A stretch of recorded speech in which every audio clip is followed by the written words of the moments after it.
Colorado was the first state to legalize recreational marijuana. Washington will soon follow, with no definitive date, though, on when they can start to sell and buy marijuana. So which states are next? Well, joining me now is the Director of Communications from the Marijuana Policy Project, Mason Tvert. So Mason, you and I were just talking about the latest, and it sounds like New Hampshire is on the cusp of making a big decision.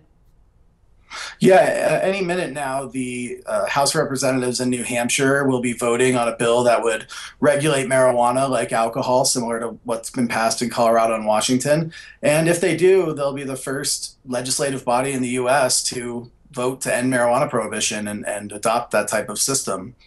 Now, there are many states that are going to make some changes this year. We've got Alaska, and also some more. So walk us through what we've got coming up this year. Well, the most likely state to be the next to make marijuana legal will be Alaska, as you said. That is a ballot measure. The campaign there in Alaska submitted its petition just the other week. And now, if they qualify for the ballot, it will be up for a vote August of 2014. And there's a strong majority there, and we expect that to pass. Voters in Oregon are also likely to consider a ballot measure this November. They will basically be choosing whether to tax and regulate marijuana like alcohol. It could be referred by the legislature, or it could be a citizen initiative.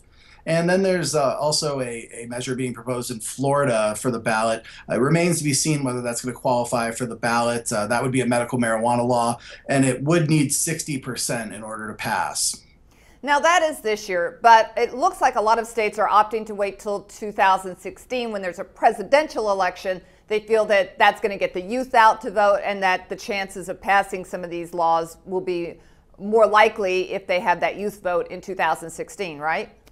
Yeah, what we've generally seen is that the more people who vote, the more support we see for making marijuana legal and ending prohibition. So we plan to support initiatives in 2016 in 6 states: Arizona, California, Maine, Massachusetts, Montana, and Nevada. And then there are another 6 states where we are lobbying heavily in support of similar laws in the state legislatures. And those are mostly out east, states like New Hampshire, Vermont, Rhode Island, Maryland, and then Delaware and Hawaii. All right. Well, it sounds like the legislative landscape is changing quickly. Thank you so much. That's Mason Tvert of the Marijuana Policy Project, and I'm Debra Borchardt with TheStreet.